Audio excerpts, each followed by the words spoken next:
мен өзім көңілім толды. Қарасам 180, мына сенің тонометрің дұрыс емес деймін ғой, енді сені қабылдамай тұрмын да.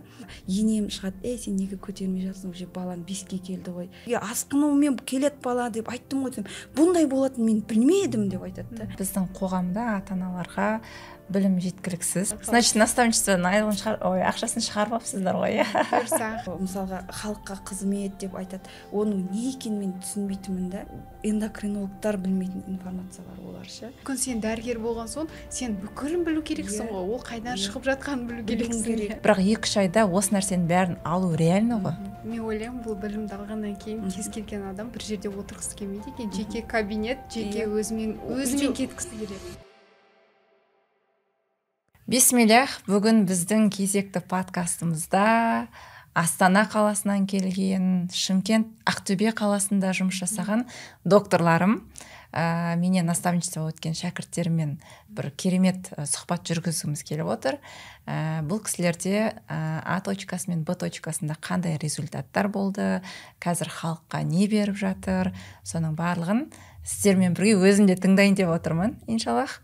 Олай болса кеттік. Подкаст бойынша сіздерде сұрақтар болатын болса, және де қандай да бір ұсыныстар болатын болса, комментарияға жазсаңыздар болады. Доктор Айгерім, доктор Гүлзат, қош келдіңіздер. Бүгін сіздерде алғашқы подкаст. Түсінемін, қобалжу болуы мүмкін, бірақ оның барлығы қалыпты процесс. Енді өздеріңізді таныстырып кетсеңіздер, қай жақта оқыдыңыздар, қай жерде жұмыс жасайсыздар? Мен Айгерім Мелтайқызы, Семей қаласында 2017 жылы Семей медицина университетін бітірдім. Содан бірінші бітірген жылы стационардан бастадым жұмысымды, районнан бастаған болатынмын. Одан кейін гос мекемеде, поликлиникада жалпы тәжірибе дәрігер болып қызмет атқардым 4 жыл. Қазіргі уақытта Астана қаласында жекеменшік клиникада медициналық қызмет көрсетіп жатырмын, жалпы тәжірибе дәрігері бойынша және балаларды қабылдап жұмыс жасаудамын. Супер, машаллах. Доктор Гүлзат. Менің есімім Бекова Гүлзат Егізбайына.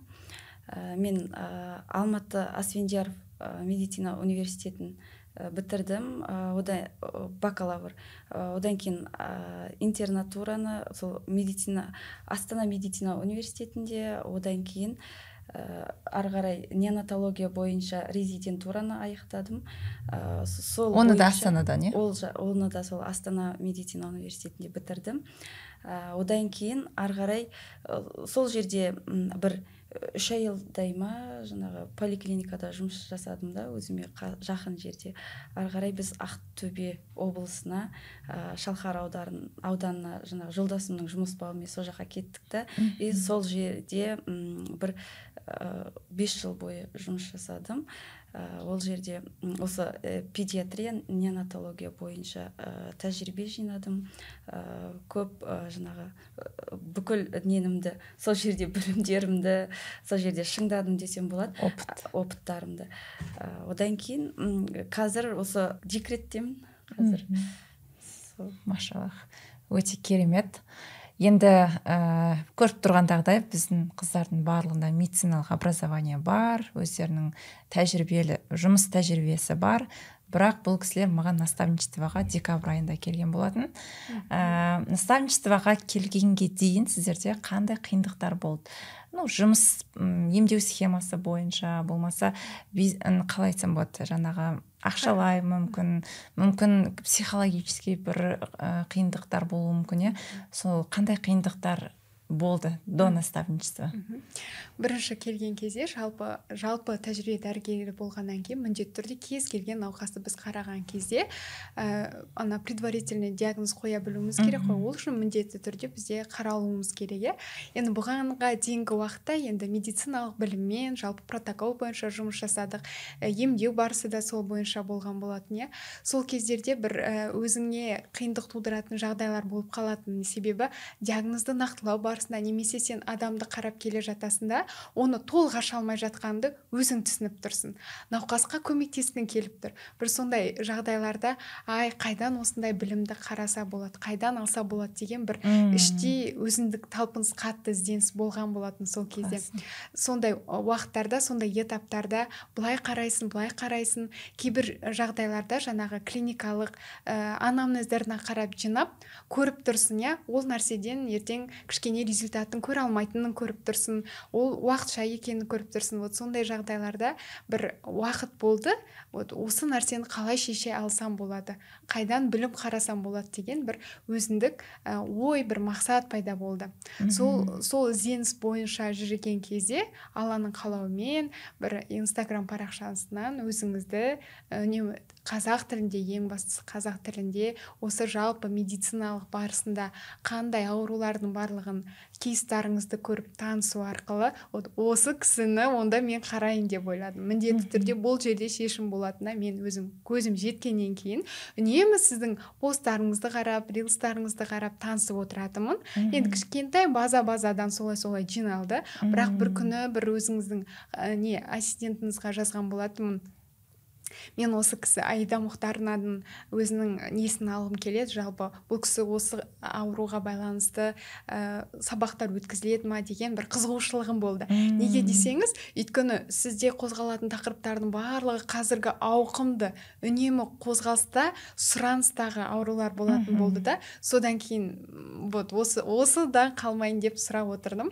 Содан бір күн ол кісіге жазам, ол кісі маған айтты, мүмкін жылдың басында болып қалуы мүмкін, сіз үнемі қарап отырсаңыз болады, егер ашылған жағдайда мүмкіндік болып сабақ береміз деген негізі ой бар деп айтылды. Енді оның өзі маған үлкен мүмкіндік болды. Мен онда ойладым, онда осы жерден бірдемкесі тауып қалар деген ниетпен Алланың қалауымен қарап жүргенде бір күні сіз ашық осындай сабақтар болатынын айттыңыз. Бүгінгі күнде осы отырған жеріміз соның нәтижесінде деп ойлаймын, Алланың қалауымен. Одан кейін енді жаңағы оқып шыққаннан кейінгі уақытта айтатын болсам, сіздің алған білімде сіз тек қана жаңағы аурулармен, науқастармен диагноздарын нақтылап қоюдан басқа бөлек өзіңмен жұмыс жасауға дейін дәрігердің жалпы міндетінен қосымша қандай жағдайлар кіреді, өзің қандай жағдайға дайын болу керексің, сол кезде саған сондай науқастар келеді дегенде сөзіңіз болатын, ол сөздің барлығы кейін міне қалай білім ала бастадық, сол уақытпен сондай науқастар келе бастаған мен өзім де байқай бастадым. Мен ол науқастар келгеніне де қуандым. Неге десеңіз, мен сол науқастарға өзімнің жауабымды айта білгеніме қуандым да.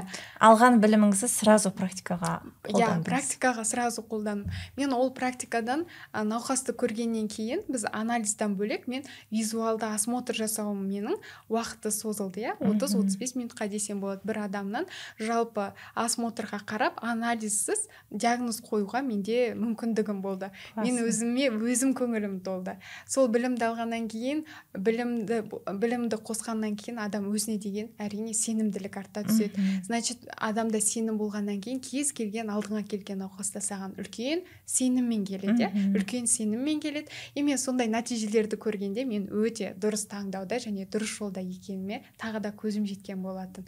Өте қуаныштымын, және де соған байланысты менде балалар да, үлкен кісілер де сол шамада емдей алатын, мен жол көрсете алатын науқастардың кейінде мен өте қатты қуандым. Соған байланысты менде әртүрлі кейстарда болып жатты, басталғанда көбінесе запормен келіп жатты. Одан кейін мына қазіргі уақытта жас балаларда көбінде таңертеңгі уақытта шаршап тұрғатын немі шаршағыштық, әлсіздік, бастың айналуы, тамаққа тәбеттің болмауы болып жатты, запор болып жатты. Үнемі тұрсақта ештеңкеге көңіл күйдің болмауы менде болып айтып жатты. Сол кезде маған әрине ол адамды бірінші визуалды қарағаннан кейін маған диагноз қоюға да ешқандай қиындық болған жоқ. Бірден мен анализ қорытындысына талдауларға жазып бердім. Келесі сіздің ары қарай емделуіңізді соған байланысты дозировкаларды көру үшін маған анализіңіз міндетті түрде керек деп солай жіберіп жатқан уақыттарым болып жатыр, Аллаға шүкір. Қандай нәтижелі пациенттер болып жатыр? Нәтиже көріп жатырмын. Мысалы, менде запормен болған болатын, анемиямен келген болатын, иә.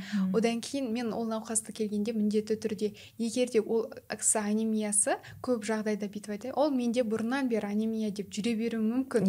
Мен айтам, егер сіз қазір анемияны емдемесеңіз, онда сіздегі кейде болады, мысалы, гемоглобині менде гемоглобин жоқ, жоғары деп айтады, бірақ ол кісі ферритин, фолиевая кислоталарын тапсырмайды ғой, жасырын түрдегі анемия болуы мүмкін, иә. Соны түсіндіріп айтқаннан кейін барып, мен оларды өмір тапсырмаппын деген жағдайларда болды. Ол көбінесе үлкен кісілерде емес, жастарда болып кездесіп жатты. Сол уақыттарда қайтадан жібергеннен кейін анализін тапсырып, соған коррекция жасап, лечение тағайындадым. 1-2 айдан кейін келесі іздедім, 3 айдан кейін міне соңғы келген науқасымда гемоглобині, ферритині бәрі жоғарылаған, пациентім көзі деген жанып тұр. И мен тағы да оның артында, егер сіз анемияны емдемесеңіз, онда сізде қалқанша безімен проблема болатынын міндетті түрде ескерттім.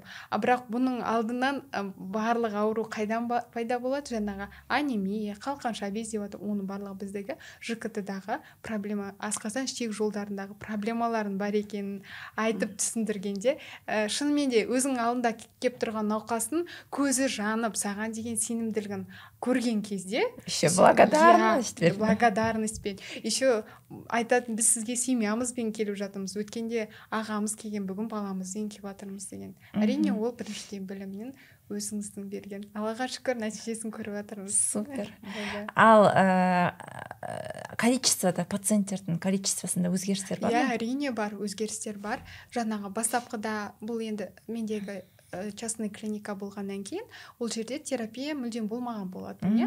Мүлдем болған жоқ. Одан кейін міне 2-3 жылға кетіп бара жатты, Алла қаласа.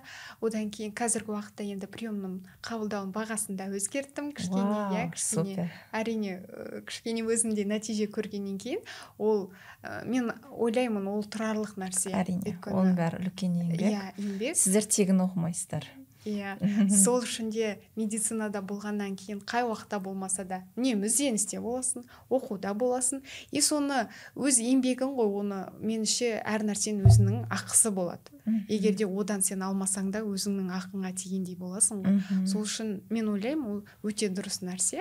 Егер де кез келген адам өз денсаулығын ойлайтын болса, оған ақша маңызды емес бірінші орында.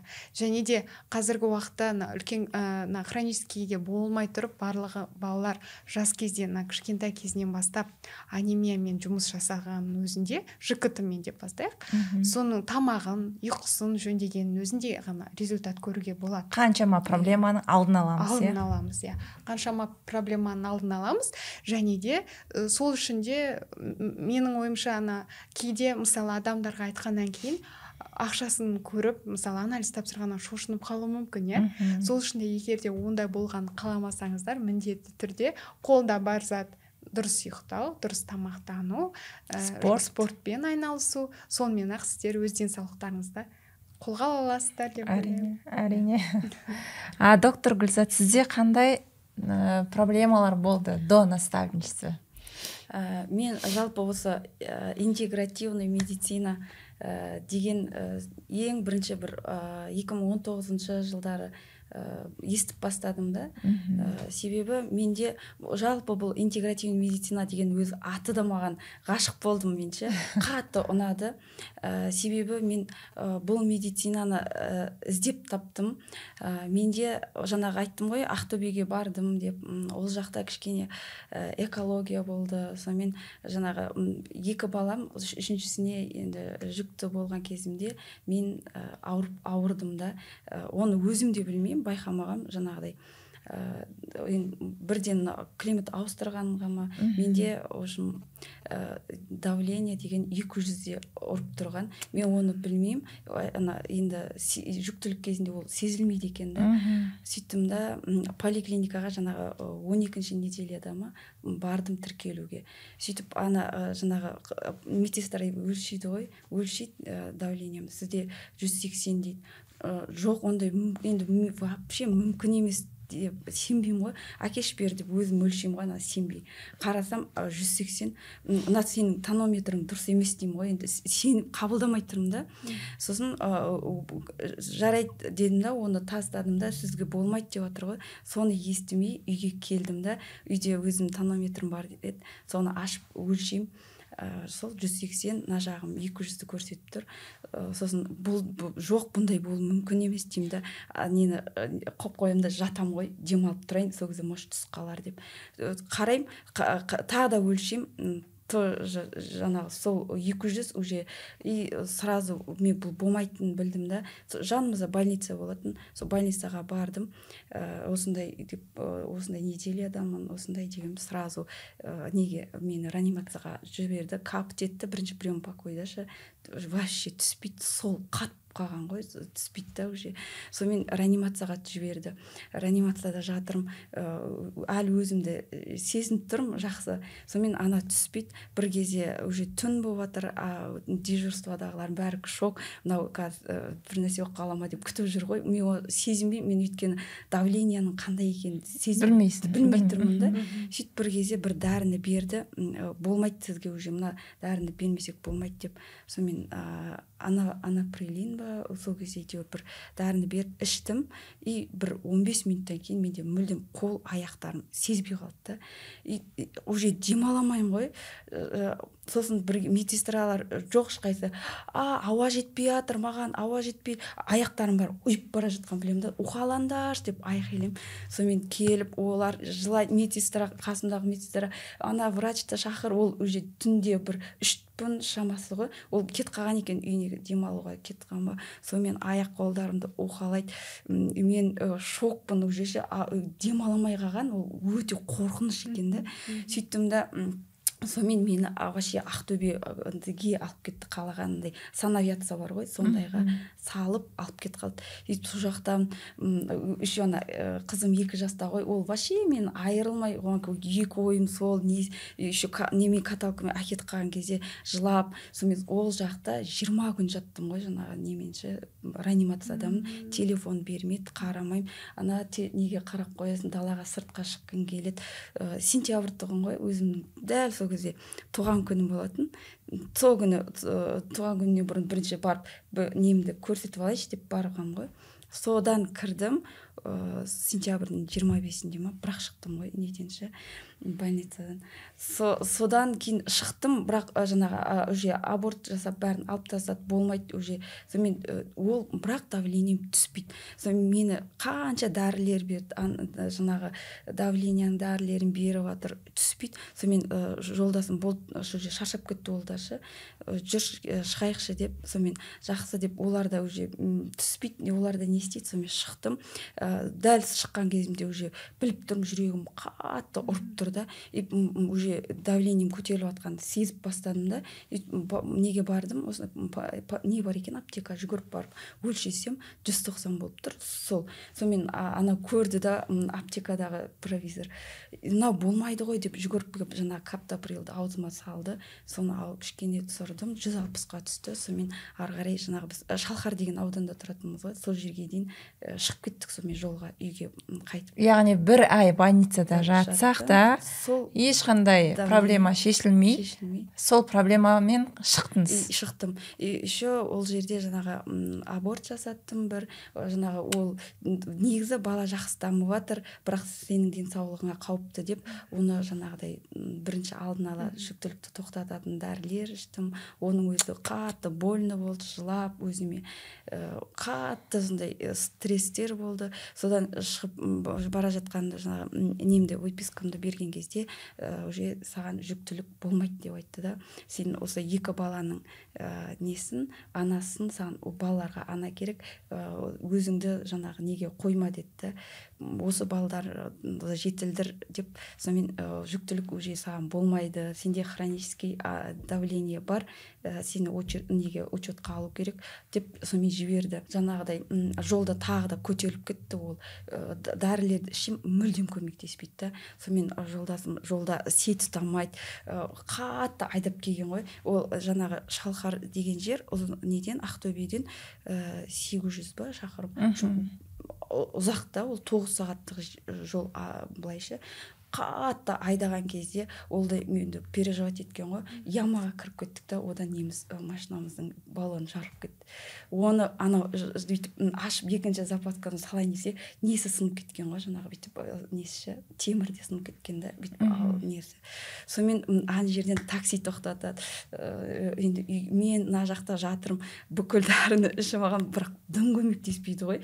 Сонымен сол жерде жүгіріп 1 километрдей жүрді да, сонымен сет ұстатып, звондап скорый шақырды. Олар бері қарай келе жатырмыз, қай жердесіңдер дейді. Ол звондаса біздің сет ұстамайды, олар жақтан шыға алмайды.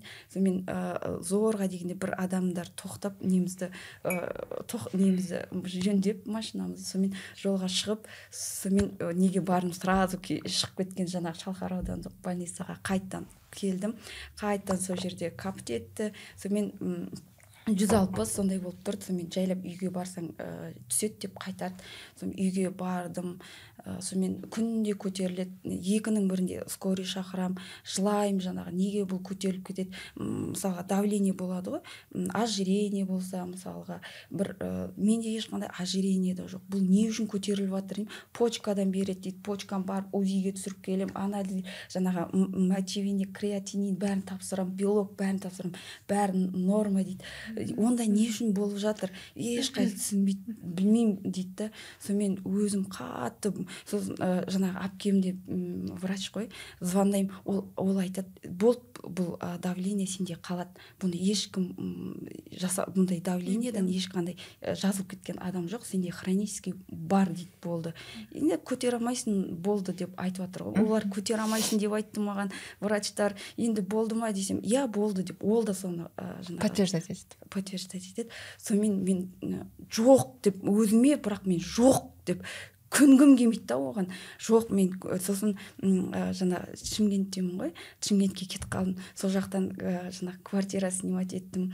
Сөйттім да, жоқ, мен не істесем болады деген. Сонымен интернеттің бәрін қараймын. Сол кезде андай ламифарен деген нелер болады, баттар болатын еді ғой. Соны ішсең жазылып кетесің, давлениеден айырылдым деген үлкен андай ХСН бар, үлкен адамдардың интервьюсы бар да. Сондай соларды қарап, мен ол кезде мысалға жап-жаспын ғой, 27-демін ба, сондай. Олар қалай одан жазылып жатыр, олар кісілер үлкен, мысалға оларда ХСН бар, олар сондай дәрежеге мен қалай жетіп қалдым деп өзімді көңгім келмейді. Сонда да сол ламифаренді алдырттым, ламифаренді ішем, күнде алып ішем, оны дымыр ондай результат жоқ. Сонымен хижама жасатайын дедім. Хижамада енді ол да бір сүннет ем, хижама жасатсам может түсіп қалатын шығар дедім да. Сонымен хижама жасаттым. Хижама жасатқаннан кейін кішкене түсті, ровно 120-ға тұратын болды да. Бірақ уже менде андай фобия бар, панические атаки. Иә, бірден деп уже кешкісін бола ма, уже менде үрей басталды да. И сол кезде уже 160 қайтып көтеріліп тұрады. Бірақ мен ана дәрілердің зиянын білем ғой, уже күнде ішкім келмейді да оны. Мен мына дәрілерді қалай құтылсам, жаңа ішінде қаншама 2-3 дәрі бар, давлениені, қанды сұйылтатын, жүректі басатын, бисопролол, бүкіл дәрінің бәрін ішіп алатынмын. Сонымен оны ішкім келмейді, бірақ сонда да амал жоқ, давлением көтеріліп кетті. Причинасын білмейміз, бірақ дәрі ішіп жатыр, симптомды басатын. Телефондарды ақтарып жүргенде осы интегративный медицинаны тауып алдым да. Ол жерде жаңағы себебімен күресеміз. Ол мысалға симптомдар, ол симптом екенін біліп жатырмын ғой өзімше. Просто оны басады, бірақ ол неден, причинасы не үшін анықталмайды. Өзімнің де білім жетпей тұр ғой. Мысалға сөйтіп жүрген кезімде осыда себебімен күресеміз. Ол интегративный медицина осындай, оны жасушалық деңгейде емдейміз дегенде сол маған уже түсінік уже маған сол әсер етіп получается сізге өзіңізге сынақ ауру арқылы келіп содан сіз интегративный медицина таптыңыз. Сөйттім да сол жолды ізденіп бастадым, сол бойынша іздендім. Содағы жаңағы ол кезде енді айхербтің препараттары шығып жатқан, сол препараттарды алып іштім. Сонымен мен давлением нормаға келді да, көтерілмейтін болды. Сонымен ана нелер дәрілердің бәрін энам қандай физотенс бүкіл нәрсенің бәрін ішетін ғой, сол препараттың бәрін қойып қойдым шкафыма, вообще алмайтын болдым. Давлениемді күнде кешкісін өлшеп тұрамын, таңертеңгісін өлшеп тұрамын. Сол норма, жұмыс істеп жатырмын, бірақ ол жақтағы сол айналып қалған протокол, сол протоколды шеңберінде ғана болу керек. Сосын комиссиялар келген кезде саған сен осы протокол бойынша жасадың ба, сен неге мынандай жасамадың, оны беруге болмайды, өйткені мына протоколды бұзуға болмайды. Мысалға енді ол жақта неонатологияда жұмыс істедім, роддомда ше, сол кезде мысалы желтухамен бала жатады ғой, сол кезде картанды алдыртып алсам, картанды берейін деп, ана желтуха болып жатыр деп сөйтем, ол протоколда жоқ, оны болмайды саған беруге деп айтады да, сонымен жарайды деймін, оны қайт атмен жасаймын. Мынандай жасағым келеді, ол мына жерде мына протокол бойынша жоқ дейді, сонымен оны атмен жасайды. Сонымен сосын неде жүрмін, приемный покойда балаларды қараймын, сол кезде де балалар айналып келе береді да. Бізде жаңағыдай астма болады, жаңағы обструктивный бронхит болады, сол кезде антибиотиктерді қатты саламыз. Сол ол кейбір балаларға, әлсіз болып келетін балаларға ол көмектеспей қалады да, сол кезде біз уже 2 антибиотикті салып түсіріп тастаймыз. Одан мамасында білім жоқ, сөйтеді да ол мысалға маған главврачмасы шығады, неге баламның уже 3-ші күні болды, неге температурасы түспей жатыр, ана врачың сенің дұрыс қарай алмай жатыр, температура неге түспей жатыр деп, сосын маған главврач звондайды, неге ананың температурасы түсірпей жатыр, бар да каптет, не бар, сал, бәрін сал, бүгін уже түсетін болсын деп айтады. Уже бұйрық па, аламда жаным ашып тұрса да, мамасына түсіндірсең, мамасы сезбейді. Аламда антибиотикті салам, капт етемін, әдемілеп, сонымен бұрқ өткізіп тер шығарады. Міне түсті, болды ма десем, мамасы қуанады, ой рахмет, жақсы болды, күшті ұйықтады бүгін, температурасы түсті деп. Ал бірақ ол температура оның иммунитетінен екен, иммунитеті оған бороться жасап жатқанын, оны егер біз иммунитет табиғи интерферондар бөлініп жатқанын ол мамасы білмейді. Соған оған түсіндірсең, оны түсінгісі келмейді. Сөйтеді жаңағыдай өз қолымен ана баланың иммунитетін түсіріп атқанды көрген кезде өзімді жаман сезінем, бірақ сонда да сол нәрсені жасау керек болды. Соны жасайсың, сонымен әдемілеп антибиотикті құясың, 2-3 күн, бір апта құясың, сонымен баланы, міне балаң жазылды деп шығарып жібересің. Ол 2 аптадан кейін, 1 аптадан кейін қайтып келеді. Уф деп тағы да уже ашуың шығып қарайды.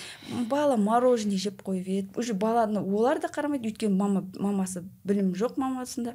Келеді тағы да құясың, жаңа дексаметазон, преднизолон алып гормондарды құясың, бірден жаңағыдай бронхтары ашылады, күшті болып қалады. Міне дейсің, сонымен рахмет деп тағы кетеді. Сөйтіп мен уже ол неде жұмыс істегім келмейді да, ол нәрсемен же өзім оны біліп тұрмын ғой. Мен өз балама оны қимаймын. Мысалы, үйде балдарым бар, дәл сондай, бірақ мен оларды басқа жолмен жаңағыдай витамин С-сын беремін, ауырып қалатын болса оларды күтемін, бірақ барынша ауыртпауға кәдімгідей анализдерін тапсырып қойып, барлық қандай дұрыс жүрмау, бала егер неде болса мүлдем ауырмайды. Даже мен өзім краснухалар келіп жатыр, соның өзінде үйге келемін ғой, бірақ сонда да балдарым ауырмайды, онменше өйткені олардың иммунитеті жақсы да, өзімнің де жақсылап не қабылдап алғаннан кейін, витаминдерім барлығы жақсы болғаннан кейін өзім де ауырған жоқпын. Сонымен менде уже үміт пайда болды. Мен уже өмір сұралады екенмін ғой. Мен ары қарай арманым, мысалға, бір баладан кейін екінші бала көтеру, үшінші бала, мысалға, енем шығады, сен неге көтермей жатсың, уже балаң 5-ке келді ғой, көтеру керек, ұрпағы болу керек. Енді бір бала, бір қызда, баламды айтады, ұл бала, ол енді қазақта бір бала, бала емес 2 бала, ол деп аз деп айтады ғой. Енді сонымен тағы да керек деп айтады, балаға серік керек деген сияқты. Өзімде көп балалы отбасынан шыққанбыз да. Сосын өзіме де мысалға бауырлар болсыншы деп қалайсың. Сонымен осы неге жақсылап дайындалдым жүктілігіме, жаңағыдай токсикоз болып қалмайын деп өтінімді барлығын УЗИге түсіріп, осы интегративный медицина бойынша өзімді емдедім. Ол кезде сіз ешкімнен білім алған жоқсыз, просто интернеттен ба? Жоқ, мен ол кезде мен жаңағыдай Сандуғаш деген ханым болды, содан просто теориясын сатып алдым. Лекциялар бар ғой, осы интегратив медицинаның. Ол бірақ тереңнен түсіндірмеген, просто лекциясын сатып алдым да. И соны өзім оқыдым, и содағы препараттар болды. Сол бойынша ғана өзімді емдедім да. Бірақ өйткені ол жерде теория болған кейін, оны қатты былай түсіне алмадым да. Түсіне алмаған кейін, бірақ өзімді емдеп алуыма шамам жетті да. Жаңағы правильный питание ұстандым, жаңағы нехватка қандай витаминдер бар, солармен жүрдім. Бірақ уже менде уже мен Алматыға ауыстым, неге жолдасым осы жаққа ауысып келгеннен кейін бұл жақта да жұмысқа орналастым. Дәл сол система, дәл сол бала ауырып келеді, сол антибиотикті саламыз, сол гормонды қиып жібересің. Сонымен менде мүлдем ондай қызығушылық болған жоқ. Ол жақта сосын дежурствоға түсесің, күндіз-түні сол жақта жүресің, докладывать етесің. Егер бала тәуір болмай жатса, неге ондай болмай жатыр деп менен требовать етеді да. Ол мамасынан емес. Мамасы неге оны ауыртып жатыр? Неге мысалға ол жақтағы поликлиникадағы отқан врачтар неге оған жұмыс жасамайды деген сияқты. Ауырып келеді саған, ол баланы еще ана жерде отказ жазып кетеді, жатпаймын, ауырып тұр балаң, осындай пневмония, уже двухсторонний пневмония болып тұр балада. Ертең алып келсеңіз, уже сізде ДН қосылып кетеді деп айтамын ғой. Жоқ, жатпаймыз дейді, отказын жатады да, кетіп қалады. Болмаса анемиямен келіп тұр да, бала деген аппақ. Үйде бір қой сойып қойдым, қазір сонымен баланы жақсылап тамақ беремін да, өзім-ақ көтеріп аламын, отказ деп жазып кететін ата-аналар болды да. Ертесінде ол қатты слабость етіп келеді, бала келеді, міне деп алып келеді да, балам осындай болды деп. Сіз неге онда отказ жасадыңыз? Осындай болғанын білдіңіз ғой, айттым ғой сізге деп айтсаң, бүйтіп айтпадыңыз ғой деп айтады. Мен қалай айттым сізге, асқынумен келеді бала деп айттым ғой. Бұндай болатынын мен білмедім деп айтады да. Сосын ана жақтан заведующийлар шығады. Сен неге оны жібермедің? Не үшін жібердің сен? Значит, сен жақсы түсіндіре алмадың деп бүкіл кінәнің бәрі қайт өзіңе келеді да. Сосын ашуың келеді, істегім келмейді да. Сонымен міне уже көтердім, өзімді жақсы жүрмін ғой. Сонымен осы декретке шығайыншы, болды, міне осыдан кейін бұл жерге келмейінші деп солай декретке шықтым. Деп уже үйге рахаттанып уже кең ғой, уже ешкім ұрыспайды мені, ешқандай ата-анам миымды жемейді деп сондай бір сондаймен рахаттанып шықтым да. Болды, ойға барғым келмейді. Сонымен қай уақытта келесің, енді декреттен кейін қай уақытта келесің деп айтады ғой. Сөзде келгім келмейді. Бірақ ой болды да, мен онда не үшін 9 жыл осы медицинада оқыдым. Енді мен қалай барғым келмейді, баруым керек, бұл менің борышым, жұмыс жасауым керек деп дедім да. Енді мен бірақ мынау ары қарай не істесем болады? Мына интегративный медицинаны өзім ғана меңгеріп алдым, бірақ оны тереңнен ары қарай білмеймін ғой. Өйткені мен антиэйдж препараттармен жұмыс жасап көрмедім, витамаксты білмеймін. Ол кезде просто ана айхербтікі ол да қатты әсер ете қоймайтынын білемін да. Сонымен осылай неде жүрдім ше, ойланып, не істесем болады. Сөйтім да Аллах тағаладан тіледім. Сосын бір күні қатты ой не болған кейін, бір күні тахаджудке тұрайыншы, осы ары қарай не істесем болады екен дедім да. Сосын тұрдым, тахаджудке тұрып намаз оқыдым. Сосын сізден уже еще сізге подписана емеспін, сізді онша көп қарамаймын. Просто қарап қалсам, сізде сондай дәрігерлерге арналған тегін менде собеседование болады деп жазыпсыз да. ох ты деп сонда сразу сіздің интегративный медицинада екеніңізді білемін ғой, сразу кірдім жаңағы неге WhatsApp чатына кірдім, сонымен күттім. Өйткені сол күні тағажүтті оқыдым, тұрдым, и сол күні сізден SMS келді, тауып алдым, бардым, сонымен сіздің звоногыңызды күттім. Сонымен ол жақта сондай 50 адам подпис шығып жатыр ғой, бәрі жиналып жатыр. Сонымен уже ол адам көбейіп кеткен екен, уже үмітім де үзіліп бастады. Қазір созвон болады, күтіңдер дейді ғой. Анша адамға қалай ол созвон болады деп қоямын ғой жаңағыша. Сөйтіп бір кезде звонок келіп тұр, уже незнакомый звонок, сразу білдім. Анан еще орамалымда жоқ, кухняда жүрген ғой. Жүгір шығып анан еще видео звонок қой. Орамалымда жоқ, сонымен сізбен сөйлескен ғой. Осындай болады деген кейін тура менің нелерімді айтып жатыр да. Сенде осындай ма? Сен деп айттыңыз ғой. Запростарды, иә. Дәл менің де, иә сондай жаңағыдай мысалға ойыңды дұрыс жеткізе алмайсың, сенде осындай нәрсе бар ма, дұрыс емдегің келеді, осындай ма, иә менде осындай деп бүкіл осы нелерімнің бәрін, проблемаларын бәрін айтып жатырмын ғой айнымақтарына. Болды, шешеміз дейді ғой. Уверенность бар. Болды, осының бар. Егер осы кел, шешеміз дейді.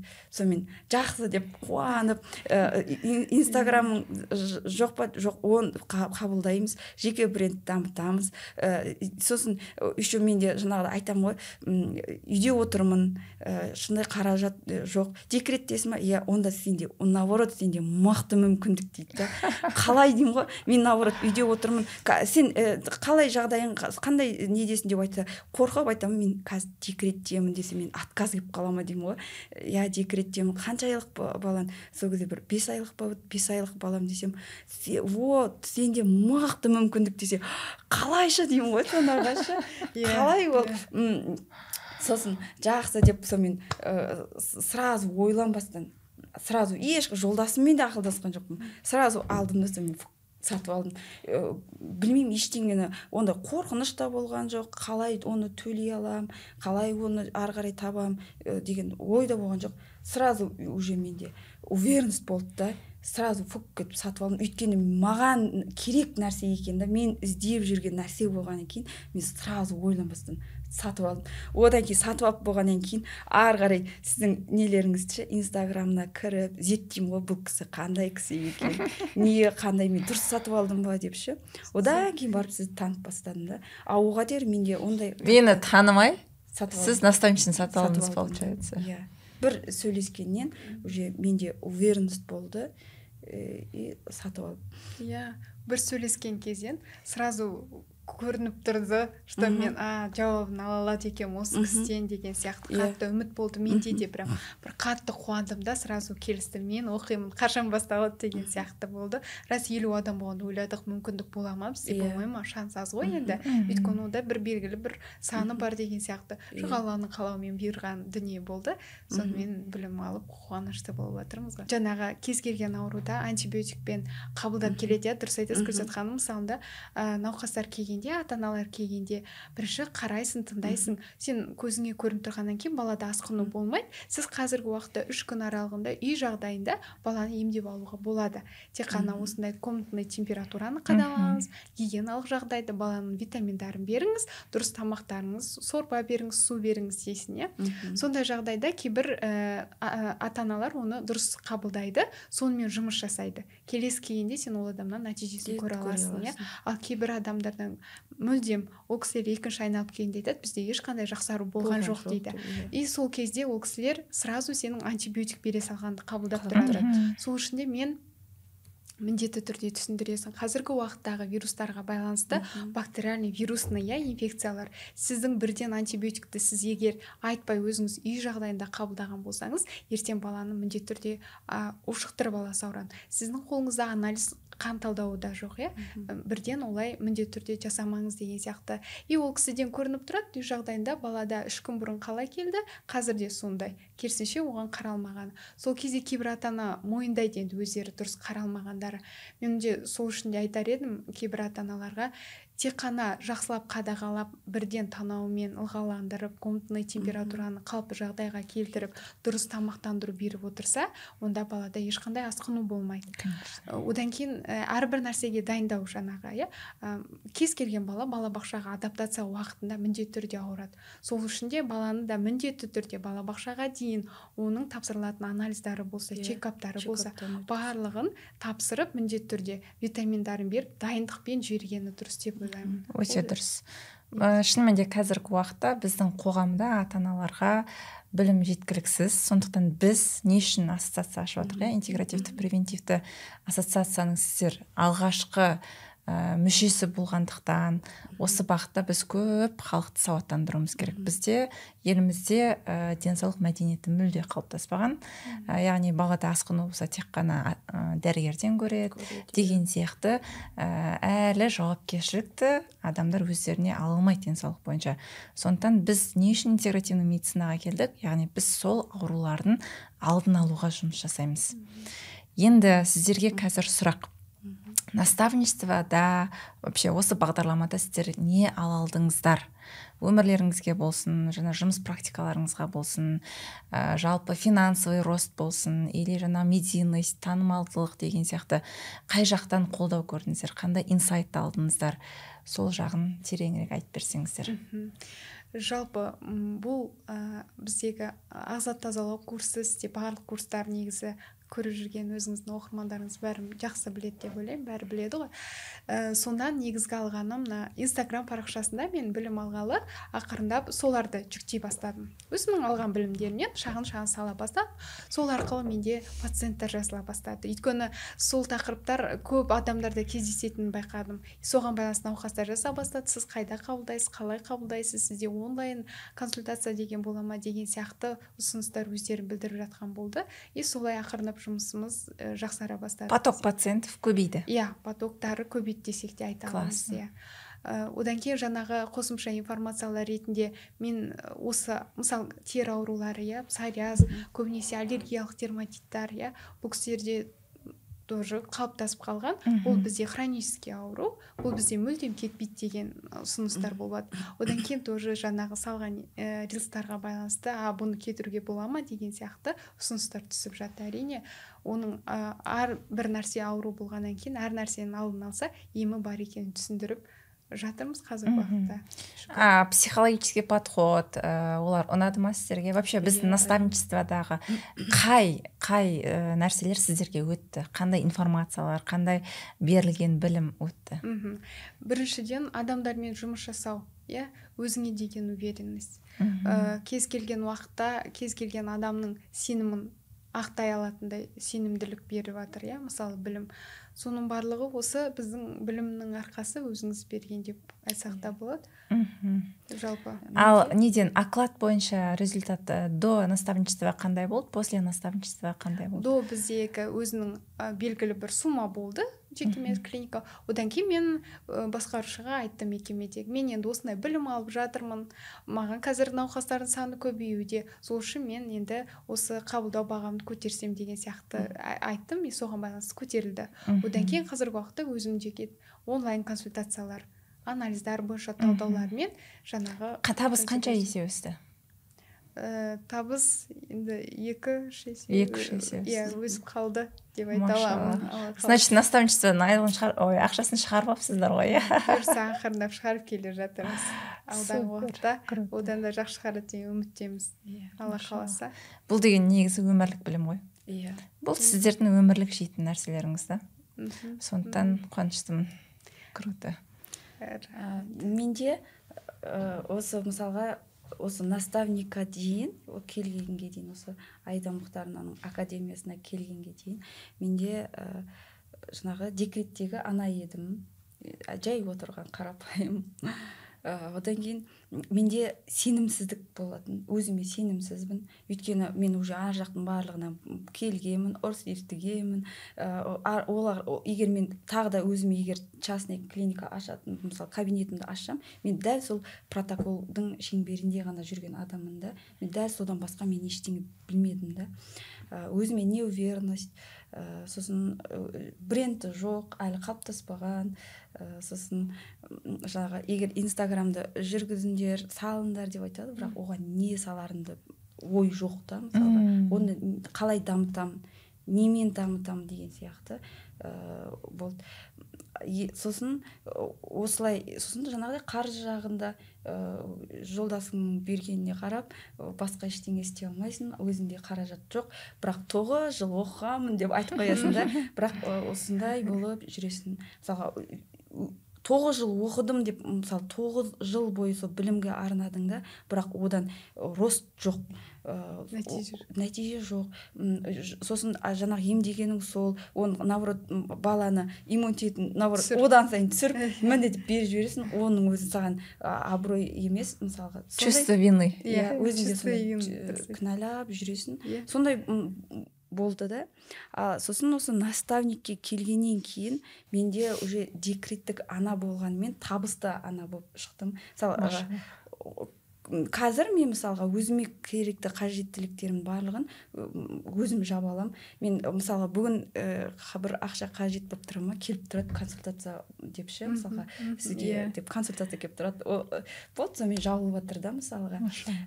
Ол жағы енді бар. Екіншіден жаңағы менде уверенность артты, бірден уверенность болды. Өйткені жаңағы әрбір айтып жатқан информацияңыз уже бізге өтіп атты да, клиникалық мышлениеміз артып атты. Жаңағы протоколға ғана емес, адамдарды бір шеңберде емес, одан шығып жаңағы өзіне индивидуальный емді тағайындай білуді. Мысалға поликлиника, жаңағы не дейді, аптекадағы препараттар ма, мен мысалы қазір емді тағайындаған кезімде 2 түрлі ем схемасын жасаймын да. Мені қайсысы аласың? Егер осы интегративный анти-эйдж препараттары бойынша емделгің келсе, мынандай ем схемам бар. Ал егер сен жоқ, ол болмаса, жаңағы аптекадағы дейтін болса, осы классикалық медицина бойынша ол да міне бар деп өзіне ұсынамын да.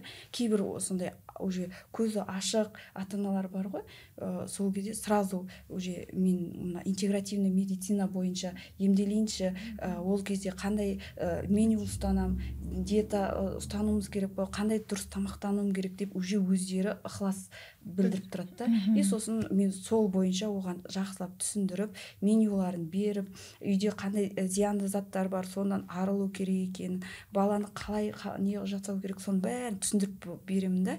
И содан уже ол нелерде мамашаларда ізденіп уже өздерін біліп бастайды. Сол берген кезімде уже маған результаттарын айтып бастаған кезде мен уже менде кінәлау емес, керісінше өзімді молодец, көрдің ба, сен уже мынаны нәтижеге жеткізіп жатсың. Балам уже ауырмай бастады. Мысалға менде болды да, псориазбен келген үстінің бүкіл жаңағы 10 жастағы бала бүкіл денесінің бәрінде псориаз қаптап кеткен ғой, жаралар. Ол уже обострение сатысындағы анализін қараған кезімізде уже лямблез титрі көтеріліп кеткен.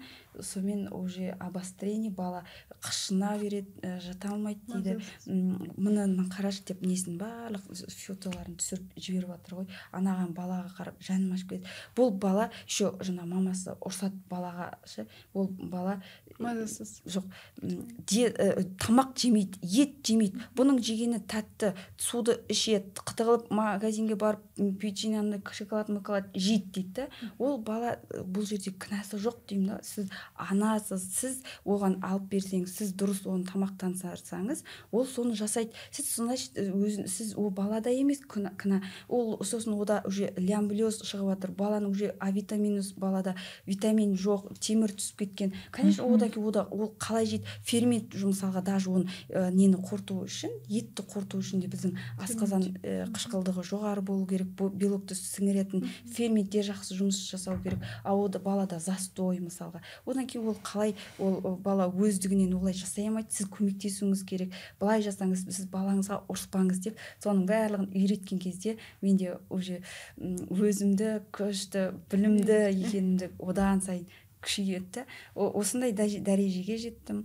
Одан кейін бренд қалыптастырдым өзім, мысалға доктор Гүлзат бренді қалыптасып жатыр. Инстаграм жақсы дамып жатыр. Біраз өсіп қалды подписчиктеріңіз, машалла. Подписчиктер сосын ана шашқа байланысты не салғам ғой. Менде мынандай болды да, жаңағыдай консультацияға бір 8 жастағы бала келді. Консультация алсам бола ма, осындай деп жаңа қарасам, балада ойлып шаш түсіп қалған да, мүлдем шашы жоқ. Сосын қазіргі жағдайы қалай деп сұрасам, жаңа басын түсіріп жүрді, мүлдем шашы жоқ. Осындай жағдай көмектесе аласыз ба? Біз жаңағы Алматы институт несінде жатып шықтық, эндокринологқа бардық, мынаған бардым, құрт бар дейді, құртқа да тапсырдым деп мамасы енді соның бәрін айтып жатыр, міне анализдерін, жаңағы түскен нелерін бәрін көрсетіп жатыр да. Эндокринологқа барған, жаңағы ода ТТГ-сы 4-те 7 ма сондай болып тұр да. Бірақ эндокринолог оған назначение жасалмаған. Сосын сізде осындай болып жатыр, сізде мынандай болып тұр, балада мынандай нәрсе. Сосын уже балада шаш түскеннен кейін ол уже стресс қой балаға. Қалай барады мектепке десем, 2-ші класс оқиды, мысалы, парк киіп барады дейді. Ер бала екен, парк киіп барады дейді. Үйде бірақ шешіп тастаймыз, осылай жүреді дейді. Оның өзі бала үшін стресс кәдімгідей. Оның надпочечниктен мысалға кетіп қалған деймін да. Сосын бұның бұда уже бір немес сізбен комплексті жүру керек, осындай болу керек деп, D3 вообще жоқ балада. Сосын ол мамашаға анализдерді осындай десем, поликлиникаға тапсырып келейін, онда қазір деп поликлиникасына барған. Сосын жаңағы нені ТТГ щитовидканың панельдерін бергенде ТТГ-ны тапсырғанда, ана свободный Т3 емес, общийін тапсырып келген да. Сосын сізден мынандай екен, сіз қайттан тапсырыңыз десем, мен осылай айттым ғой деп, тағы жаңа поликлиникаға барып қайттан тапсырып жүрді. Енді бұйырса ол шаштарын кішкене уже фолликуласы бар екен, уже живой шығатын шаш бар екен. Просто кішкене оны подпитка керек, иә, дұрыс ем жаса жіберсе, уже ода соның барлығын мен уже ешқандай қорықпай, соның келіңіз консультация жасайық, осындай уже мен оны біліп тұрмын да, неден түсіп жатыр, соның себептерін анықтай білгенімде, оның осындай болып жатыр деп білген кезімде өзіме одан сайын уже мен осындай дәрежеге жетіп қалыппын ғой.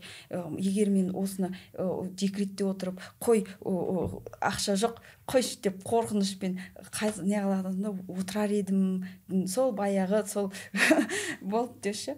Сонымен осындай нәтижелер болып жатыр ол кісімен. Сосын ол ғана емес, міне біз осындай деп балаларды көп, мен шаш бойынша тема қозғаған кезімде қаншама адамдар жіберіп жатыр ғой, менде осындай көмектесінші, менің шашым вообще қалмай жатыр, не істесем болады деп.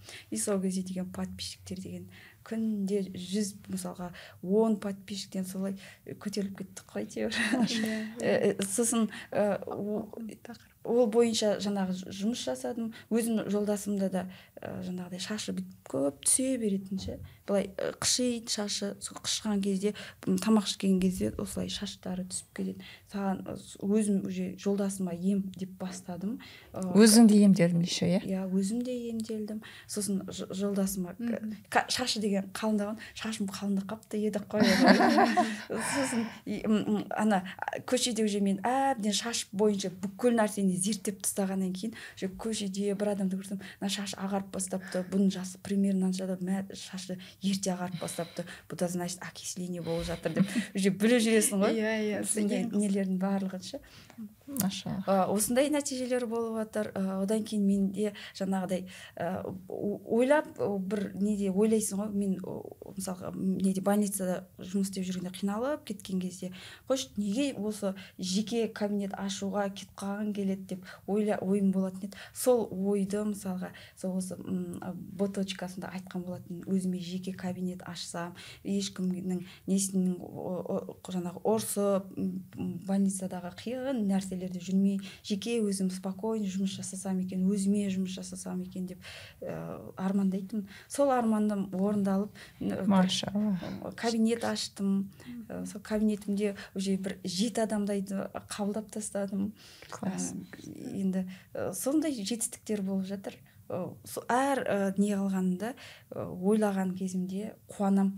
мен дұрыс қадам жасаппын, мен дұрыс алғашқы шартты жасадым деп. Әлі де бұл жай күнде мысалы ай сайын ба өзгерістер болып жатыр да өмірімде, күнде рост болып жатыр да, соған қуанамын. Мысалға бұл әлі мысалға біз бұл әлі ростымыз ғой, әлі тоқтап қалған жоқпыз, бізде әлі қанша нәрсе бар, қанша. Одан кейін армандарың уже өзгеріп бастайды екен.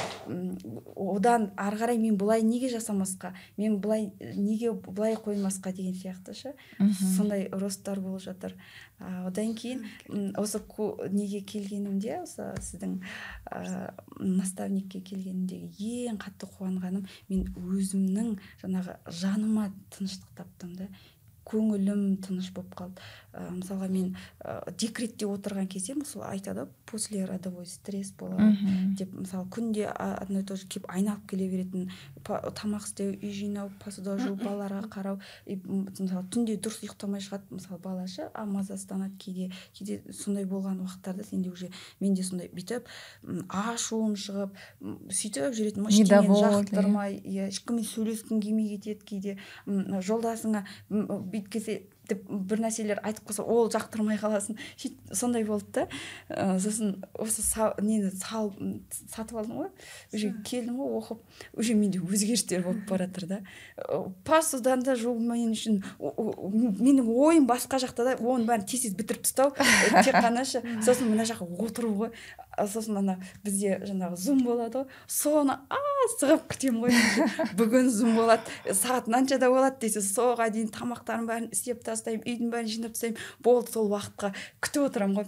Қазір осындай болады, балаларым мадин тынышталдырып тастаймын, қазір менде зум болады, осындай болады. Соған алдын ала асығып күтетінмін.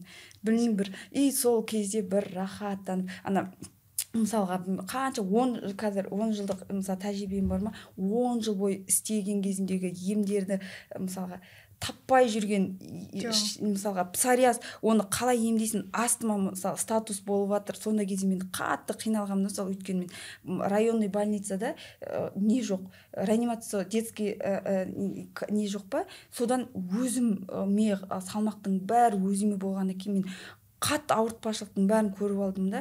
Сол кездегі қалай емдесем болады, мынаның емі протоколдан шықпайсың, бірақ ол болмайды, одан бар бала емделіп жатқан жоқ, астыма ол болды хронический, болды сол қалады дейді. Жоқ, оны мен емдеп тастағым келеді да. Сосын жолдасым айтады, сен 9 жыл оқығансың ғой, емдемейсің ба енді деп айтқан кезде ше, ол намысты дейсің да, бірақ қалай оны жасайсың оны ары қарай. Сол кезде қатты намыстанатын ғой. Сол кездегі сұрақтың бәрін сол зумда ол былай, мысалға псориаз мұны фишкаларын айтқан кезде, емнің фишкаларын айтқан кезде деп ананы рахаттанасың ғой, болды осылай емдеймін енді, келсінші қазір алдыма, болды соны емдеп тастаймын деп уверенность артады. Ананы осы қанша жыл бір қиналып жүрген адамдар осы екен ғой, ол бір оп-оңай нәрсе болып қалады да өзіңе ше. Сосын нәтижемен шығып жатқан көрген кезде, ана міне деп көрсеткен кезде уже менде машаллах деп қуанам одан сайын ше. Аллах тағалаға шүкір, осындай не курсты алғаныма, осындай келгеніме деп, одан сізді жаңағы қатты жақсы көріп кетесің ғой.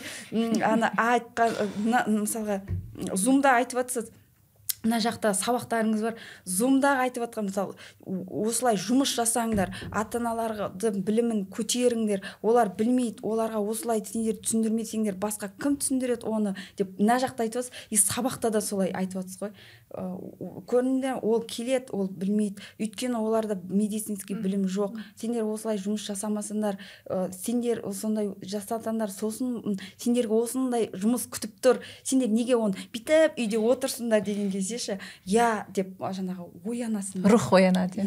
Сосын мысалға халыққа қызмет деп айтады, оның не екенін мен түсінбейтінмін да, халыққа қалай қызмет жасайсың деп, осы нәрсе түсінік менде пайда болды. Мысалға егер әр адамға сен түсіндіріп отырсаң, дұрыс тамақтануды, баланы қалай дұрыс күтуді, олардың жаңағы жетіліп келе жатқан бала, оның болашағы алда, сол үшін сен оған жауапкершілік ата-анада екен, соның қалай ол ата-ананың өзі білімді болу үшін біз мысалға біз білеміз ғой медицинада оны қалай жасау керек екен, денсаулығын қалай көтеру керек екен, иммунитетін қалай көтеру, соның бәрін уже біз шығаруымыз керек деп айтқанда мен міне осы халыққа қызмет, әр балаға келген, алдыңа келген науқасқа көзін ашып жіберу, оның білімін көтеру үлкен біз үшін жауапкершілік екен, сол біз үшін қызмет екенін уже біліп бастадым. Аллаға шүкір. Бұл өте үлкен, негізі терең жұмыстар. Негізі өйткені қазіргі уақытта көп адамдар мысалы медуниверситеттен болсын, басқа жердегі школалардан болсын білім алып шығады, тек қана медицинский бағыт. Но мен сіздерге по мере возможности ең бірінші психологический подготовкадан бастап, сіздердің мынау қорқыныштарыңызды, сенімсіздіктеріңіздің барлығын былай айтқанда жуып шайып, соның орнына сіздерге по мере возможности жұмыс жасап кететін көп техникаларды бердім. Өздеріңіз байқасаңыздар, сіздер курстың басында, наставничествоның басында только өздеріңізбен жұмыс жасадыңыздар, потому что адам өзіне істей алмайтын адам, ол басқа адамға істей алмайды. Өзінің денсаулығын күте алмаған дәрігер, ол басқа адамның денсаулығын дұрыстап жібермейді. Сондықтан да біздің фишка ол ең бірінші сіздерді дұрыстау болды да. Бірақ мен осының міне жемісін енді көріп жатырмын сіздерден. Сіздердің до и после көздеріңіздің жанғаны, түрлеріңіздің өзгергені, финансовый рост болғаны, это не просто, это не простая работа, ол жайдан жай жұмыс болған жоқ та. Бірақ альхамдулилля, Аллахтың қалауымен менің өзімнің кезінде қалаған жаңағы обучениемді мен қазір жасай алдым деп ойлаймын. Мен кезінде қаладым. Мен тек қана медицинский емес, и психологический, и жаңағы бизнес мышленияның болуын қаладым, и маркетинговый ходтарды білуді қаладым. Бірақ соның барлығын сіздерге мен бере алдым деп ойлаймын. Енді кеше ғана өткен форум негізі сіздерге арналып жасалды. Сол туралы сіздерден бір ауыз пікір болса, қалай өтті, сіздер не күттіңіздер, бірақ біз қалай жасадық, жалпы наставничество барысында да қандай нәрсе сіздерге обещала, но қандай нәрсе сіздер ала алдыңыздар? Енді біз басында кейінде айтамын Мұхтарына, жалпы білім соны алсақ деп, біз енді осыншалықты арты осындай болды деп ондай нәрсе ойлаған жоқпыз. Өте жоғары дәрежеде өте. Бұның артында қаншама еңбек жатыр. Аида Мұхтарына өте керемет дәрежеде өтті. Оның жалпы мақсаты да ерекше түсіндіріліп өтті. Жаңағы айтып отқан жалпы қазіргі уақыттағы ата-аналармен жұмыс, бұның алдын алу жұмыс. Жалпы бізде қоғамға мақсат, сенің негізгі қызметің қандай жалпы, ауруды ауырған кезде емес, оның алдын алу керек екенін, сол кезде ешқандай асқыну болмайтынын, соның толық түсіндіріліп, толық айтылып, жалпы көп адамдарға осы білім жетіспейтінін белгілі енді қазіргі уақытта. Негізі бұл осы бастап атқан жобаңызды Алла қалап жалпы Қазақстанда да медицинасында кеңінен қолданғанын қалар едік. Себебі білім беретін ордаларда, медициналық университеттерда жалпы бірінші, екінші курстарда ең базалық тұрғыда бұндайды енгізсе, менің ойымша біздегі керемет көзқарас, керемет студенттердің ең бастапқы бірінші жұмыс күнінен бастап өзінің жұмысына ең үлкен бір фишка деген болар едім. Сол үшін бұл үлкен ауқымда қарастырылып, қаралған дүние болса, өте керемет болар еді деп сенімдемін. Егер де ойлаймын, осы білімдерді біз бұрын алған кезде қазір қалай болар едік деп. Дегенмен де Аллаға шүкір, барлығы өз уақытымен демекші, мүмкін қазіргі уақыт келген болар. Және дегі енді бұл форумның жалпы мақсаты да айқын анықталды ғой. Бізде жалпы форумның мақсаты, бізде қазақ қоғамдағы жалпы ата-ана үйде болсын, кім болсын, медициналық білім болмасын, кез келген адам бұны білу керек. Қарапайым дүние.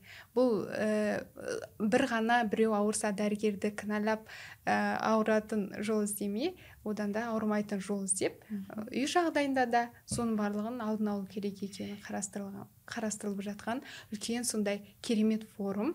Енді Алла қаласа бұны әрбір адам оқу керек, танысу керек. Мына жақында шыққан анализ талдау кітабын айтсаңыз, кез келген адамға білмеймін енді өте үлкен еңбек. Қазақ тілінде қазақ тілінде сіздер қиналмасын деп сіздердің потокта кітап шығарып тастадық қой. қазақ тілінде қараңызшы, пациенттер алды дейді. Біз енді соны алып алғанымен біз ішіндегінің барлығын білеміз ғой, білеміз. Ал енді басқа дәрігерлерді айтамын да, олар не істейді екен деймін да. Менде мысалға гемоглобинім төмен, оның себебі не, оның бәрі жазылып тұр сол жерде, оны оқып алады да. Айтады сосын, менің гемоглобин не үшін түсіп тұр білесің ба деп. Ана врач деген білімді болу керек. Міндетті түрде сатып алу керек. Міндетті түрде ол кітапты де кез келген біздің дәрігерлердің оқулығында болу керек. Өйткені оны жай ата-ана алып өзі білімді болып тұрады, дәрігерден қойып білімді отырса, болып тұрады ғой. сол үшін құрметті дәрігерлер міндетті түрде әрбір столдарыңызда ол анализ талдау кітабы сіздерде болған. Ол только анализ кітабы ғана емес негізі. Мен сіздің жеке жаңағы гипотироз курсында куратор болып жұмыс істегенде, ол жердегі жаңағы информациялар эндокринологтар білмейтін информациялар олар ше, оның ішінде. Сол жерде мен оның алдында оқып алдым да, оның бәрін біліп алдым ғой, курстың барысында. Біліп алғаннан кейін мен уже ол жерде мен біліп тұрмын да, олар деген тапырлатып сұрақ қойған кезде ана жерде ол қандай етіп кейде есіңнен шығып қалады ғой.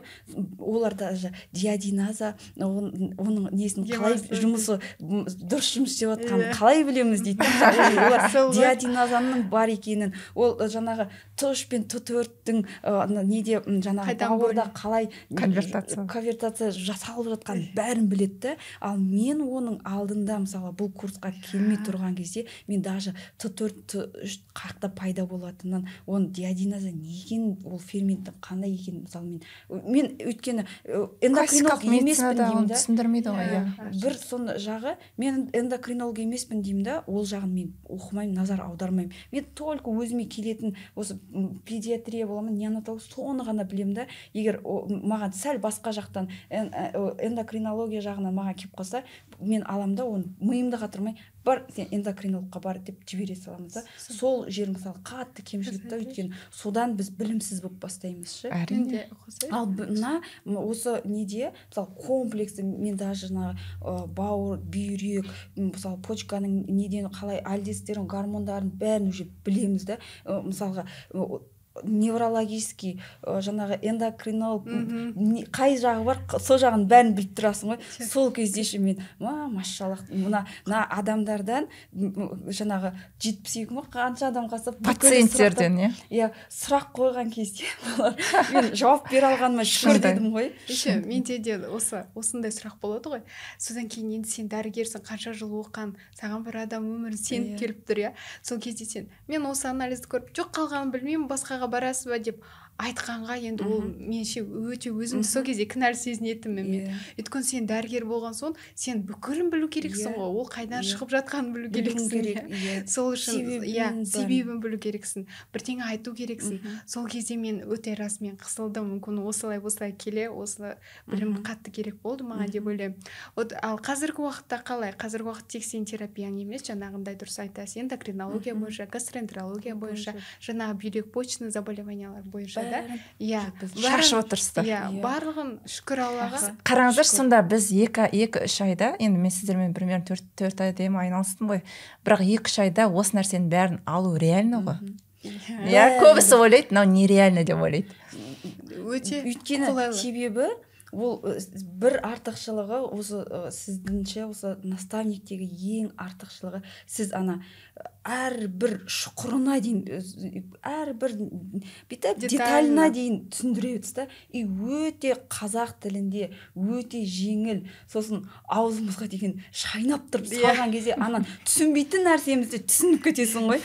Қалай? И сосын бәрін жақсылап 100% меңгеріп аламыз да, и одан кейін уже отыра алмайсың ғой, одан кейін осы кабинетімнің ашқанымды сол ғой, уже мен отыра алмаймын ол информациямен. Жоқ, мен ана көшеге шығасың, анада мынандай болып отыр екен, анан қарайсың, ода мынандай болып жатыр екен, ойбай мынаның өз өкпесі застой болып қапты ғой, тасқа айналып кетпесе болыпты деп жүресің ғой. Соның бәрін уже емдеген келіп тұрады да. Содан біз уже бәрін біліп алғаннан кейін машаллах деп қуанасың. Иә, анақсап түсіндіріп берген нәрсені Иә. түсінбесең, енді уже ұят Иә. деп ойлаймын. Иә, өйткені ол нәрсені расымен де дайындап өте түсінікті тілде. Неге мен қуанасың, өйткені бұл қыз дәрігер адамның дәрігерге түсіндіргені өте керемет, өте құлаққа былайша айтқан. Өйткені ол кісілерде бүкіл ондай бізге керек сұрақтың бәрін біліп тұрады ғой. Мен айтамын ғой, сіз оны қайдан біліп қойдыңыз, айдамақтарына мен вот соны сұрайын деп жүрген. И каждый өзіміздің ойымыздағы сұрақты осы оқудан алдық деп ойлаймын. Өте керемет. Бір жағынан біздің тағы бір ерекшелігі, мысалға біз былай расслабиться ете де алмай қалдық қой. Еще артында емтихан болады. Осының бәрін сұраймын дейді ғой. Қаталдық та болды да біз кәдімгідей переживать еттік. Осы неден өтсек, емтиханнан өтсек екен деп дірілдеп, еще біздің жаңағы емтихан тапсырып отыр. Қалай шықтың? Ана баяғы біздің студент кезіміздегі емтихан есімізге түсті. Кімге қандай сұрақ қойылды? Қандай кімге қалай сұрақ қойды? Сөйтсе бір қызымыз мені пересдача деп айтты десе, вообще ойбай деп аным бәрін қайда ақтарып шығасың ғой. Еще сол кездегі оқыған нәрселердің барлығы өзіңе керектінің барлығы. Еще бізде допуск болды ғой, неше айға дейін созып беріп қойды. Бұл кісі қараңыздар, өзі бірінші түсіндірді. Одан кейін өзіміз тағы да қарадық, өзімізге керегін жазып алдық деген сияқты. Сол кезде асығып тез қарағанда бәрі миға тағы да қонып қалады ғой. Сол сияқты. Емтихан біраз пайдасы негізі. Емтиханда да күшті. Енді осылай сіздер сияқты сіздердің точкаңызда жүрген дәрігерлерге не айтасыздар? Жалпы осы денсаулық саласында жүрген дәрігерлерге не ұсынар едіңіздер? Егер де міндетті түрде сіздерге бұл наставничестводан негізі алып, бұндай білімді толықтырғандарыңыз өмір бақи келетін азық десек те болады, медицинадағы. Сол үшін біз медицинаның жолында болғаннан кейін өмір бақи бізде оқу керек болады. Бірақ ол оқуды осы жолмен бастасаңыздар, сіздерге ешқандай бір үлкен керемет жетістіктер не только медицинадан, жалпы өзіңіздің жеке өміріңіздегі медицина сфера болсын, барлық жағынан өздеріңізді көтере аласыздар деген ойдамын. Міндетті түрде алуларыңыз қажет деп қойын. Мен айтар едім, егер осы Айдамақтарының академиясына келсеңіздер, сіздерде клинический мышление мықты өседі, рост болады, өздеріңізге сенімдеріңіз артады. Одан кейін уже әрбір науқасыңыздан нәтиже ем болады, көресіз. Мысалға, халықтың қаншама қиналып жүрген, емін таппай жүрген адамдардан нәтижесін көрсетіп, міне деп шығып атқан кезде өзіңізде мықты сенімділік артады. Осындай дәрежеге жеткілеріңіз келсе, ойланбай келіңіздер деп айтар едім. Және өзіңізді тұлға ретінде жаңағы табысты дәрігер ретінде болғыларыңыз келсе, ойланбай келіңіздер деп айтар едім. Андай біздің қоғамда мынандай нәрсе бар да, количествомен есептегенді жақсы көреді. Мысалы, сіздерде количествомен до қанша пациент болды, и қазір после қанша пациент, и до қанша табыс, после қанша табыс, соны айта аласыздар ма? Пациент дегенде пациентіміз көп қой. Қазір көп, бұрын мысалы сіз декретте оттыңыз, 0 пациент. Қазір қанша пациент қабылдайсыз? Мысалы, примерно бір айда или бір аптада? Бір айда деген бір 20 шақты шығып қалатын. Бір прием 50 000 теңге. Бір прием 50 000 теңге. Оның ішінде әртүрлі мысалға көтере алмай жүрген даже сондай қыздарды да қарап жүрмін. Қанша жылдан ожирение, мысалға 104-110 килограммдық пациенттер бар арасында, псориаздан арыламай жүрген пациенттер. Менде балалар да бар, үлкен кісілер де бар. Давление, мен мысалға давлениесін мүлдем жоқ болып, уже дәрілерімді ішпеймін деп жатқан нелер бар. Сосын өзімнің мамаларымды үйдегі бәрінен деп жатырмын ғой, қатарының. Жақсы. Енді кабинет ашып жатырмын, адамдар келіп жатыр, консультациямды жасап жатырмын. Мысалға, алдында мен неонатология бойынша консультация ашып қойған болатынмын да, Инстаграмда. Ол кезде 1-2 айда бір адам келетін ғой, еще оған 5 000 теңгеге жасап беретін. Консультацияны қазір 50 000 теңге. Қанша есе өсті ғой. мен ойлаймын бұл білімді алғаннан кейін кез келген адам бір жерде отырғысы келмейді екен, жеке кабинет, жеке өзімен кеткісі келеді. Өйткені адам көріп тұр, осты көріп тұр, нәтижені көріп тұр, ең қажеті. Дәрігердің мақсаты өзінің миссиясын орындап жатыр, өзінің тұлға ретінде қалыптастырып жатыр. Мен ойымша бұл білімді алған адам бір орында қалып қоймайды. Бір орында қалып қоймайды. Сол үшін егер де өз-өздеріңіз дамытқыларыңыз келсе, міндетті түрде білім қажет қай кезде де. Супер.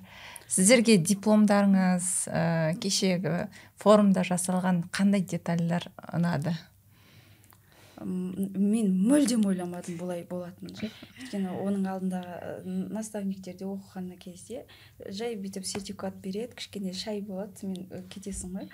Ал бұл жерде деген, мысалға мен мантияны вообще резидентура бітірген дейді, интернатура бітірген дейді, кимеген екенмін. Мүлдем кимегем. Вот сол мантияны киіп медицина саласында міне бітіріп жатырмын деген сезім болды ғой менде ше. Ана киген кезімде вообще күшті сезімде болды. Ана нелерден көресің ғой, мантия киіп бітіріп жатқандарды. Басқа университеттерде киіп жатқанын көрген кезде кигің келіп, бірақ ондай киіміз бізде білмеймін, былай өтіп кетті ғой деп, просто барасың, дипломыңды аласың, сонымен деканаттың торслы жақтан алып кете сал деп айтады, есігін қағасын, аласың, шығасың, болды ғой, ешкім құттықтамайды мына жерде. Ал ана жерде біз деген алып, мантиямызды киіп, одан жаңағы неміз болды ғой. Жоқ, бізге деген андай значок болды. Вообще ол еще біз ассоциацияның мүшесі болған кезде ол вообще потолок болды біз үшін ше. Мүлдем олай ойлаған жоқ едім. Қатты көтеріліп кетті ғой. Курсты өткенде обычно сертификат өтті, осындай айлық деген болатын ғой. Еще государственный, действительный, уже заңы күшіне енген вообще мен әшейін болып қалды біздің сатып алған неміз, сертификаттар өтеліп кетті ғой, былай да өтеліп жатыр ғой. Дипломның өзі қандай, университет бітіргенде еді, кішкентай диплом алатын еді ғой, біздегі дипломның барлығы үлкен, одан кейін жаңағы ненің өзінің куәлігімен, сертификатымен қосымша барлығы берілгенде, енді Айда Мұхтарына сөзбен эмоциямызды жеткізе алмай қалдық, шын болып жатыр ма, не болып жатыр деген сияқты. Просто сол моментте соны сезінсек деген сияқты. Жаңағы сенің уже WhatsApp-ға келіп отыр ғой, сенің нешінші дипломың бол деп ше, нешінші мәрте алып жатсың деп ше, уже құттықтап жатқандар қаншама. Мысалға сен бар, наоборот, резидентураны бітірген кезімде ондай құттықтау надо деген құттықтап, еще бұның біз сезініп жемісін көріп жатырық та, ол жағы да вообще күшті да. Одан сайын мысалға резидентураны алған кезінде, мысалы одан бір әлі бүйтіп тұрасың ғой, бұда уже уверенность болып жатыр, ақша табысың көбейіп жатыр, одан бізді құттықтап, уже нең бренд болып, жеке брендің қалыптасып жатыр, сені уже доктор Гүлзат деп танып жатқан кезде, бұл деген айта алмайтын үлкен бір қуаныш қой. Мен вообще ондай тек қана шүкір, мен бағым жанған екен, Аллаға шүкір деп, шүкір Аллаға, Аллаға шүкір деп, осындай нәрсеге жеткеніме шүкір деп, мысалы осыны кезінде қатты іздеп едім, Аллах Тағала маған осындай дәрежемен беріп жатқанына шүкір деп қатты қуанам. И дәл сізді таңдағаныма бір шүкір деймін да, дәл сіздің, өйткені білмеймін басқалар қалай жеткізеді, менің ойымдағыны маған дәл сол жеткізе бөлгеніңізге маған шүкір деймін да. Мысалға бір сабақ, мен даже қанша жерден тесік ішек синдромы дегенді мен түсінген сияқты болып жүретінмін ше, алдынша. Бірақ дәл сіздей жеткізген адам болған жоқ та. Сол кезде мойыма дық еткізіп қонды ғой сол ше. Мысалға андай пазл болады ғой, сол пазл бүйтіп аралап жүрген сияқты, соны тақ еткізіп сіз қойғандай болдыңыз да. Сол кезде уже мен четко білем да, тесік ішек синдромы уже осындай болады. Ол уже клиникасын былай бәрін біліп тұратын болдым да. Сол нәрселер менде көп түсініктер артып шыққанда, шүкір осындай бағым жанған адам екенмін деп. Рас, бізде рас, біз өзіміз күтпегеннен де өте керемет өте шықты ғой, өте керемет. Біз иә, біз мысалы онлайн сабақ болғанда қалай онлайн сабақты оқисың, болды, сонымен ғана аяқталатын. Ал бұның артқы нәтижесінде ол студенттеріңіз мына алдыңызда отыр, оны қалай жетелеп жатсыз, сол Жунаида Мұхтаровна. Тек Алла тағала өзіңізге екі дүниенің бақыт нәсіп етсін, дәрежеңізді көтеріп қойсын, осындай медицинадағы салаңызда Алла қалап бүкіл Қазақстан танитындай белгілі бір дәреже, жоғары дәрежені Алла нәсіп етсін сізге, студенттеріңіз көп болсын деймін. Әмин. Негізі бұл сіздерге жасалып жатқан нәрсенің барлығы шынымен жүректен шықты. Және ол ешқандай риясыз, Аллахтың разылығы үшін шынымен де халықтың денсаулығын жақсарту дәрігерлердің миссиясы болғандықтан, жалпы дәрігерлерді көп адамдар көтермейді. Мысалы, өнер адамдарын, басқа адамдар, олар халықтың алдында жүргеннен халықта көтереді, мемлекетте көтереді, бірақ сондай тырбаңдап жұмыс жасап жүрген және ең қиын жұмыс жасап жүрген дәрігерлерді ешкім көтермейді. Сондықтан мен осы форум жасағандағы да мақсатым, мысалы сіздер қанша уақыт еңбек етіп сабақ алдыңыздар, оған дейінгі жаңа университетте білім бар, басқасы бар, бірақ сіздерді ешкім осылай көтермегендіктен мен сондай бір сюрприз жасағым келді, чтобы сіздер соған достойны екендеріңізді көрсету мақсатында. Альхамдулиллах, ол жерде расымен біз 1,5 ай күні түні ұйықтамай дайындалған нәрсе, каждый деталь, каждый жаңағы значоктағы түсін таңдау, дизайн таңдау, оны жасату деген сияқты, ол әрбір детальдің артында үлкен еңбек жатыр. Бірақ мен ойлаймын, мен егер дәрігерлерді көтере алсам, оларға осындай бір эмоция, важность бере алсам, сіздер ойланбай халықпен кәдімгідей от души махаббатпен жұмыс жасай аласыздар. Қай уақытта адам мысалы ол нәрсені бере алады, өзінен жақсы нәрсені, мейірімділікті, оларға деген заботаны бере алады, когда адам өзі толып тұрған кезде. Ал көп дәрігер өкінішке орай толық емес, махаббат жетіспейді көп дәрігерге, сондықтан оны бере алмайды. Сондықтан жаңа ашуланып отыратын дәрігерлер, жаңағы сұраққа дұрыс жауап бермейтін дәрігерлер өте көп та. Сондықтан менің миссиям осы дәрігер қауымын көтеріп, сіздерге үнемі поддержка беру. Осы ассоциацияның да мақсаты, енді мысалы сіз сонау Астана қаласынан келіп жатырсыз, енді осы Астана қаласында осы интегративно превентивно медицинаның дәнін егіп көбейту. Өйткені сіздер уже ассоциацияның мүшесі болғандықтан сіздерге аманат. Енді бізде қанша жұмыс жасалатын мекемелер бар. Ол балабақшадан бастап жаңағы балалардың денсаулығын дұрыстауымыз, балабақшаларға ұсыныс тастауымыз керек. Осы Health Pro академиясының атынан хат жазып дегендей, мектептерге, университетке барып, әйтеуір бір айына бір рет болсын, аптасына бір рет болсын, дұрыс өмір сүру салтын ұстануға байланысты сабақтар оқып кету, лекциялар оқып кету. Мысалы доктор Гүлзат, Алматыда осындай нәрселерді біз жан-жақтан істеуіміз керек. Және сол қалалардан осы интегративно превентивно медицинаға қызығып жүрген дәрігерлерді тартып, оларды осы ассоциацияда оқытып, солармен сіздер уже солардың жұмысын қадағалауға әрекет ету керексіздер. Потому что бұның барлығын біз ертең ресми сайттарға тіркейміз, әр дәрігерді қадағалайтын маған әр облыстан дәрігерлер керек. Әрине мен оны сырттан іздемеймін. Мен сіздерді тәрбиелегеннен кейін, сіздерге осыншама білім қойып, осыншама ресурсымды кетіргеннен кейін сол жұмысты сіздерден талап етемін. Яғни уже сіздер басқа облыстардан өздеріңіздің тұратын жерің, осы интегративный медицинаның дәрігерлері не істеп жатыр, оларда қандай кейс болып жатыр, солардың бәрін іріктеп, жылына 1 рет, 2 рет осындай жоғарғы дәрежедегі біз жаңағыдай форумдар ұйымдастырып, солай дәрігерлердің статусын көтеріп отыруымыз керек. Бұл өте важный нәрсе. Және біздің істеліп жатқан нәрсемізді халықпен етене, ол бәрі бірге жүру керек нәрсе да.